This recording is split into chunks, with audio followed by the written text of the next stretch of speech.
Bismillahirrahmanirrahim. Assalamualaikum warahmatullahi wabarakatuh. Adik-adik semuanya, berjumpa lagi pada kesempatan kali ini pada pertemuan yang kelima.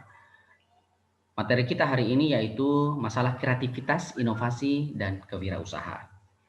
Nah, tujuannya kita adalah agar dalam proses capaian pembelajaran dituntut para mahasiswa mampu memahami cara berpikir kreatif, cara bertindak inovatif, dan memahami hasil berpikir kreatif dan inovatif itu sendiri. Nah, dalam sub pokok bahasan kita ini, kita akan berbicara tentang kreativitas, inovasi, dan kewirausahaan.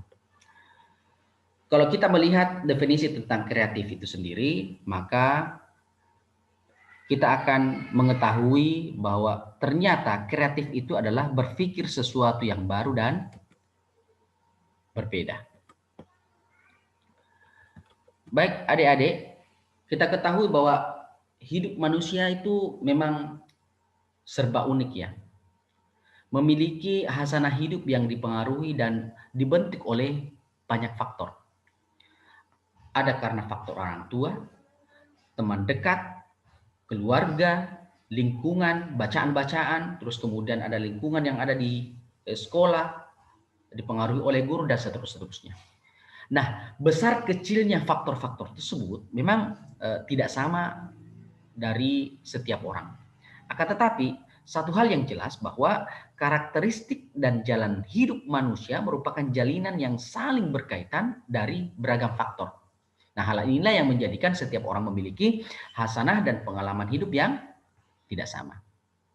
Nah, pada dasarnya setiap orang mempunyai bakat dan keahlian tersendiri. Jadi adik-adik ini pada dasarnya memiliki bakat dan keahlian. Mungkin belum ditemukan. Nah, keahlian ini bisa baik itu secara fisik, juga bisa dari batin. Nah, akan tetapi bakat dan keahlian tersebut banyak yang tidak berkembang dan tidak dieksplor, bahkan hilang. Karena ada beberapa faktor yang menyebabkan hal itu. Nah, salah satunya adalah tidak adanya dukungan dari lingkungan sekitar. Kemudian, tidak adanya fasilitas yang bisa membantu mengembangkan bakat tersebut. Yang pada akhirnya, keahlian yang dimiliki seseorang tidak muncul. Nah, kata kreatif atau juga bisa dikatakan kreativitas, mungkin dalam bayangan kita adalah seorang seniman. Tetapi pada kenyataannya bahwa kreatif serta kreativitas itu sendiri jauh lebih luas dari apa yang kita bayangkan. Nah, kreatif tersebut berarti memiliki kreativitas, yaitu suatu kemampuan untuk dapat menciptakan sesuatu. Nah, hal tersebutlah yang membedakan manusia dengan makhluk Tuhan yang lainnya. Nah, kreativitas tersebut merupakan suatu naluri yang terdapat sejak lahir. Nah, oleh karena itu, tiap-tiap manusia pada dasarnya memiliki kreativitas. Namun hanya saja diperlukan suatu usaha untuk dapat mengembangkan kreativitas dalam diri kita masing-masing.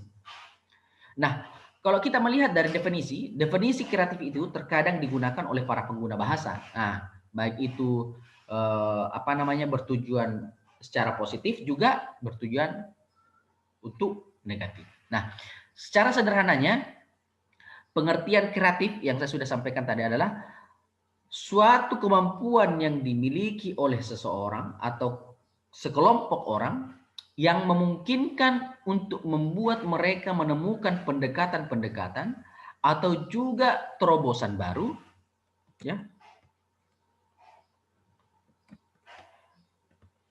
Terus dalam menghadapi situasi atau juga suatu masalah tertentu yang biasanya itu tercermin dalam pemecahan masalah dengan cara yang baru serta juga unik, yang berbeda dan juga lebih baik dari sebelumnya.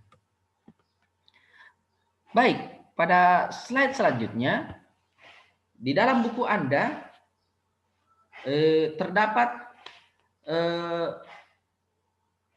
7 langkah untuk kemudian dalam proses kreativitas ini sendiri yang disampaikan oleh Zimmer. Di mana sebelumnya dikatakan bahwa kebiasaan berpikir merupakan kebiasaan wirausahawan untuk meraih keberhasilan. Nah, wirausahawan selalu menggunakan otak kiri untuk mengembangkan keterampilan berpikir dan otak kanan untuk belajar mengembangkan keterampilan kreatif. Nah, dari 7 tahapan ini menurut Zimmer adalah tahapan-tahapan yang menggunakan otak kiri. Salah satunya adalah persiapan, terus kemudian penyelidikan, kemudian transformasi, penetasan, terus kemudian penerangan, pengujian, dan implementasi.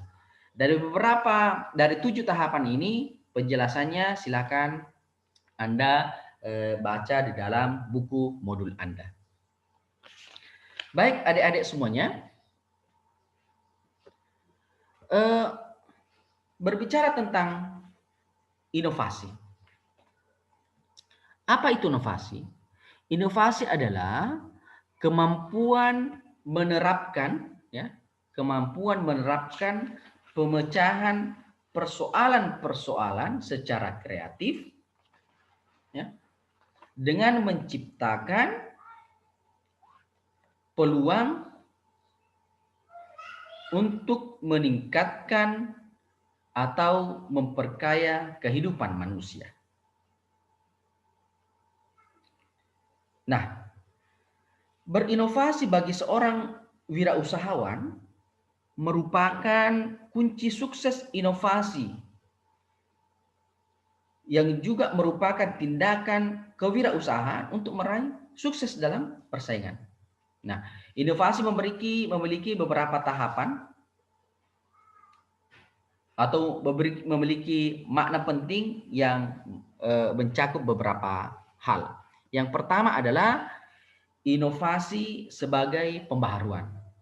Inovasi sebagai pembaharuan ini pada hakikatnya bahwa pembaharuan atau kebaruan yang menghasilkan nilai tambah baru bagi penggunanya. Nah, objek inovasi adalah nilai tambah suatu produk atau proses atau jasa. Nilai tambah, ya. Ada nilai jual ataupun nilai tambah. Inovasi selalu dinyatakan dalam bentuk solusi teknologi yang lebih baik diterima oleh masyarakat. Misalnya pisang goreng, ada nilai tambahnya apa? Pisang goreng rasa coklat. Nah, itu memiliki nilai tambah dari segi produk. Dari proses mungkin dalam proses memperhatikan hal-hal seperti masalah higienitas sebuah produk itu sendiri dan seterusnya. Kemudian inovasi sebagai perubahan. Perubahan bisa dalam bentuk transformasi yang berujung pada perubahan. Nah, dilihat dari dimensi waktu, inovasi lebih menekankan pada objek yang baru. Akan tetapi sebenarnya lebih menekankan pada proses baru yang dapat mengakibatkan objek baru. Inovasi bisa dikatakan inovasi dalam bentuk teknologi, inovasi dalam sebuah perubahan seperti itu, ya. Terus kemudian inovasi sebagai keunggulan. Dengan inovasi berarti kita menciptakan keunggulan-keunggulan dalam bentuk yang baru. Inovasi bisa dalam berbagai bentuk seperti inovasi produk, proses, metode, teknologi, dan manajemen. Nah, dari 3 komponen ini dalam hal inovasi ini sangat perlu untuk diperhatikan dalam melakukan sebuah inovasi. Nah, hasil berpikir kreatif dan inovatif. Hasil berpikir kreatif dan inovatif ini bagian dari proses pengembangan kreativitas. Yang pertama adalah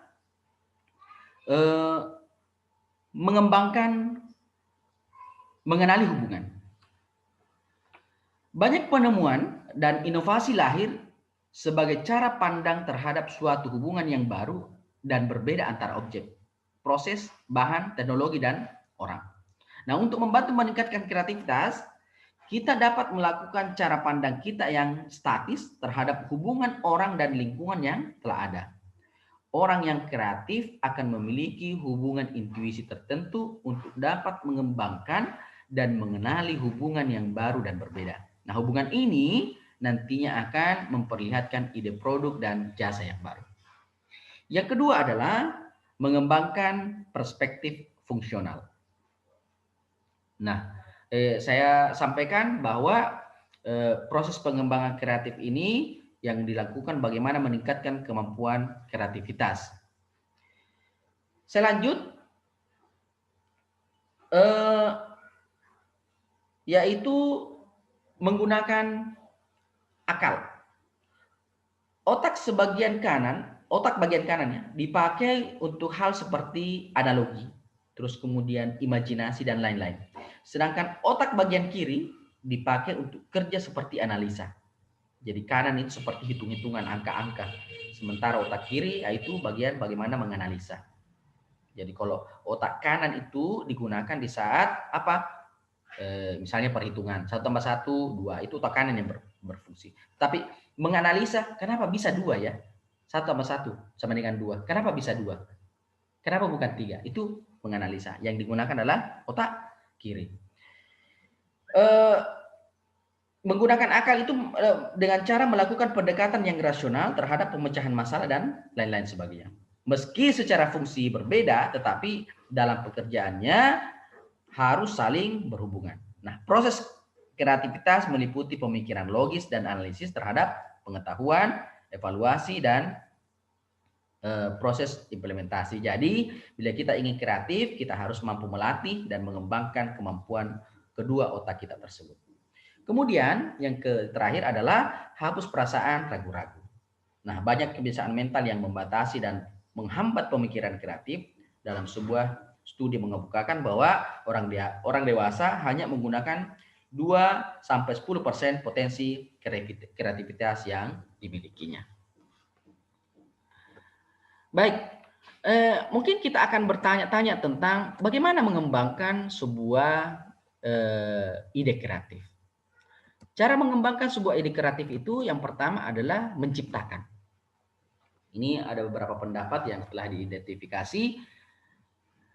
Menciptakan yaitu proses pembuatan sesuatu yang belum ada, sesuai dengan definisi dari kreatif itu sendiri. Misalnya, dalam proses pembuatan pesawat terbang, terus kemudian menciptakan aplikasi Facebook, menciptakan aplikasi misalnya media-media sosial, ini kan menciptakan sesuatu yang belum ada menjadi ada. Grab dan seterusnya. Kemudian yang kedua adalah modifikasi, yaitu meniru sesuatu tetapi sebenarnya berbeda. Misalnya memodifikasi pada setiap sistem komputer untuk digunakan pada ponsel. Dari ide modifikasi kreatif ini, misalnya Android, Windows yang digunakan dalam Android, terus kemudian iPhone, terus kemudian BlackBerry, dan seterusnya. Kemudian yang ketiga adalah menggabungkan keduanya, yaitu menggabungkan dua hal yang sebelumnya tidak berhubungan. Baik, adik-adik, pengembangan ide kreatif. Nah, pengembangan ide kreatif itu sendiri, pengusaha biasanya memfokuskan ide kreatif dan inovasi mereka terhadap satu, ya pertama yaitu membuat produk atau layanan yang menarik bagi konsumen. Ya, bagaimana supaya produk itu kemudian layanan itu menarik bagi konsumen. Jangan sampai apa yang kita produksi atau produk yang kita berikan tidak menarik atau tidak disukai oleh konsumen. Kemudian membuat produk atau layanan yang dapat memenangkan persaingan pasar. Karena banyak kompetitor, maka harus lebih kreatif melihat peluang. Terus kemudian membuat dan memanfaatkan sumber daya produksi. Ya, membuat dan memanfaatkan sumber daya produksi. Yang kemudian mencegah kebosanan konsumen dalam membeli dan menggunakan produk. Bagaimana menciptakan sebuah produk itu sendiri untuk terus kemudian disenangi oleh konsumen yang kemudian tidak berpindah kepada produk lain. Selanjutnya adalah tahapan ide kreatif. Tahapan-tahapan ide kreatif itu tentunya beberapa, diantaranya yaitu belajar. Pembentukan ide-ide desain dimulai dengan pembelajaran dan pemahaman mendalam tentang desain dasar yang ingin diciptakan. Pemikiran kreatif harus didukung oleh dasar pengetahuan dan kebijaksanaan yang baik mengenai tren dan perkembangan desain misalnya. Nah, meskipun ini kondisi yang mutlak diperlukan untuk mencapai sebuah kreativitas, tetapi dengan latar belakang yang kuat dari bidang ini, maka setiap orang memiliki ide tentang bagaimana menerapkan ide-ide kreatif yang dibentuk secara nyata. Yang kedua adalah pelatihan. Ya, jadi ini adalah tahapan-tahapan untuk menemukan sebuah ide kreatif. Yang pertama apa? Belajar, terus kemudian melakukan pelatihan. Pelatihan itu sangat penting untuk dipelajari dengan cara sesuatu yang benar. Terlepas dari kenyataan bahwa misalnya salah satu contoh misalnya desain pakaian dengan menggunakan perangkat lunak desain misalnya. Kemudian investigasi. Investigasi itu setidaknya untuk mengembangkan sebuah ide harus membayangkan produk yang akan kita buat. Terus kemudian yang selanjutnya yaitu pencerahan. Setelah pikiran kita diisi dengan data dan informasi yang cukup dan terkait dengan apa yang akan kita lakukan, nah mungkin saatnya lah bagi kita untuk menghadapi fase pencerahan di mana ide-ide kreatif muncul di benak kita dapat digunakan untuk menyelesaikan apa yang akan kita lakukan. Kemudian ideasi atau ide. Setelah melalui serangkaian fase-fase yang ada di atas, maka fase yang pada tahap awal mendapatkan ide kreatif, maka kita harus menuangkan, terus kemudian menggabungkan antara ide dengan generasi kreatif itu sendiri. Kemudian eksekusi yaitu action ya.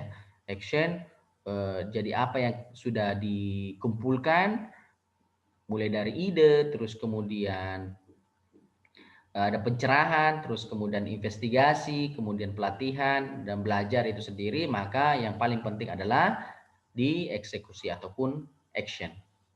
Nah, pada tahapan selanjutnya yaitu tahapan ide inovatif. Terdapat di sana adalah yang pertama adalah keunggulan relatif. Keunggulan relatif merupakan sejauh mana inovasi dianggap lebih unggul dari apapun yang pernah ada. Ini dapat diukur dalam berbagai aspek seperti misalnya aspek ekonomi, prestasi sosial, terus kemudian kenyamanan dan juga kepuasan. Nah, semakin besar manfaat relatif yang dirasakan oleh yang pengadopsi, inovasi yang lebih cepat dapat diadopsi. Yang kedua adalah kompatibel. Kompatibel adalah sejauh mana inovasi dianggap konsisten dengan nilai-nilai yang berlaku. Pengalaman masa lalu dan kebutuhan pengadopsi. Misalnya, jika inovasi tertentu atau ide baru tidak sesuai dengan nilai dan norma yang berlaku, maka inovasi tersebut tidak dapat dengan mudah diadopsi sebagai masalah inovasi yang kompatibel. Kemudian yang selanjutnya adalah kerumitan. Nah, kompleksitas merupakan tingkat di mana inovasi dianggap sulit untuk dipahami dan digunakan. Ada inovasi tertentu yang mudah dipahami dan digunakan oleh pengadopsi dan ada pula yang sebaliknya. Nah, lebih mudah dipahami dan dipahami oleh pengadopsi. Artinya bahwa semakin cepat suatu inovasi dapat diadopsi, maka semakin bagus pula apa yang akan kita hasilkan, menghasilkan sebuah produk. Kemudian kemampuan diuji cobakan. Kemampuan untuk diuji coba ialah sejauh mana suatu inovasi dapat diuji sampai batas tertentu. Sebuah inovasi yang dapat diuji dalam pengaturan nyata umumnya akan lebih cepat diadopsi. Jadi, agar bisa cepat diadopsi, suatu inovasi harus mampu mengekspresikan keunggulannya. Yang selanjutnya atau yang terakhir adalah kemampuan untuk diamati. Kemampuan untuk diamati adalah sejauh mana hasil suatu inovasi dapat dilihat oleh orang lain. Semakin mudah seseorang melihat hasil suatu inovasi, maka semakin besar kemungkinan orang atau kelompok orang untuk mengadopsi. Baik adik-adik semuanya, demikianlah materi kita pada hari ini. Silakan dibaca buku modul praktikum kewirausahaannya pada bab 5, karena beberapa di sana saya tidak mencantumkan ataupun saya tidak membahas. Nah, oleh karena itu adik-adik semuanya dituntut untuk membaca, kemudian kita akan diskusikan. Hal yang penting lagi adalah tentang tugas Anda. Kembali saya ingatkan bahwa tugas Anda harus lebih fokus ke sana, karena ketika Anda sudah menyelesaikan tugas latihan, itu berarti bahwa kita sudah menyelesaikan materi kita dalam 14 bab.